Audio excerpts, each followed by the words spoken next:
നമസ്കാരം പ്രിയപ്പെട്ടവരെ. Blue Aadhaar card കേട്ടിട്ടുണ്ടോ? രാജ്യത്തെ ഒരു പൗരന്റെ പ്രധാനപ്പെട്ട സവിശേഷ രേഖയാണല്ലേ ആധാർ. ബാങ്ക് അക്കൗണ്ട് എടുക്കാൻ, പാസ്പോർട്ട് എടുക്കാൻ, മൊബൈലിന്റെ സിം എടുക്കാൻ പോലും ആധാർ കാർഡ് വേണം. ഈ ആധാറിൽ ബ്ലൂ ആധാർ എന്നുള്ള ഒരു വിഭാഗമുണ്ട്. എന്താണ് ബ്ലൂ ആധാർ കാർഡ്? ബാൽ ആധാർ കാർഡാണ് ബ്ലൂ ആധാർ കാർഡ് എന്നുള്ള പേരിൽ അറിയപ്പെടുന്നത്. രാജ്യത്തെ 5 വയസ്സിന് താഴെയുള്ള കുട്ടികൾക്കായിട്ട് പ്രത്യേകം നൽകുന്ന കാർഡാണ് കേട്ടോ ഈ ബ്ലൂ ആധാർ കാർഡ് എന്ന് പറയുന്നത്. 2018 5 വയസ്സിൽ താഴെയുള്ള കുട്ടികൾക്ക് വേണ്ടിയിട്ട് ഇങ്ങനെ ഒരു ആധാർ കാർഡ് രൂപകൽപ്പന ചെയ്തത്.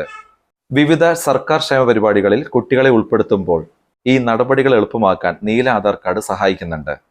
ഇതെങ്ങനെ എടുക്കുക? ഇത് മുതിർന്നവർക്കുള്ള പോലെയുള്ള ബയോമെട്രിക്സ് ഒന്നും ഇല്ല കേട്ടോ. അതല്ലാതെയാണ് കുട്ടികളുടെ എടുക്കുന്നത്. കുട്ടികളുടെ വ്യക്തിഗത വിവരങ്ങൾക്കൊപ്പം മാതാപിതാക്കളുടെ UID-യുമായിട്ട്, അതായത് ആധാറുമായിട്ട് ലിങ്ക് ചെയ്തിട്ടാണ് ഇത് കൊടുക്കുന്നത്. ഇതിനുശേഷം കുട്ടിക്ക് 5 വയസ്സ് കഴിയുമ്പോൾ 5 to 7 വയസ്സിനുള്ളിൽ ബയോമെട്രിക് നൽകിയിട്ട് ഒന്നുകൂടെ അത് അപ്ഡേറ്റ് ചെയ്യും. 5 വയസ്സ് കഴിഞ്ഞ ശേഷം കേട്ടോ കയ്യിന്റെ 5 വിരലിന്റെയൊക്കെ ബയോമെട്രിക് എടുക്കുക.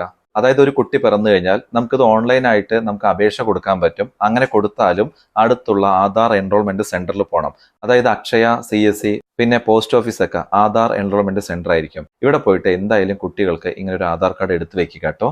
പ്രത്യേകം ശ്രദ്ധിക്കുക, ഇതിന് ഫീസൊന്നുമില്ല, സൗജന്യമായിട്ടാണ് നൽകണം എന്നുള്ളതാണ് അറിയാൻ കഴിഞ്ഞിട്ടുള്ളത്. ആധാർ സംബന്ധമായിട്ടുള്ള എന്ത് സംശയങ്ങൾക്കും ഈ നമ്പർ ഓർമ്മ വയ്ക്കുക, 1947. ഇതിൽ വിളിച്ചു കഴിഞ്ഞാൽ നിങ്ങളുടെ ആധാർ സംബന്ധമായിട്ടുള്ള എല്ലാ കാര്യങ്ങൾക്കും ഉത്തരം കിട്ടും. ഇത് ആധാറിന്റെ ഹെൽപ്പ് ലൈൻ ആണ്. ഓർമ്മിച്ചു വെക്കാനും പറ്റിയ നമ്പർ അല്ലേ 1947 അല്ലേ? അപ്പോൾ ഇതൊന്നും മനസ്സിലാക്കി വെക്കുക കേട്ടോ. നിങ്ങൾക്ക് ഈ വിവരം പ്രയോജനപ്രദമായി കരുതട്ടെ. എന്നാൽ ശരി, അടുത്തൊരു വിഷയമായിട്ട് അടുത്ത വീഡിയോയിൽ അടുത്ത് തന്നെ കാണാം. ലോകാ സമസ്ത സുഖിനോ ഭവന്തു.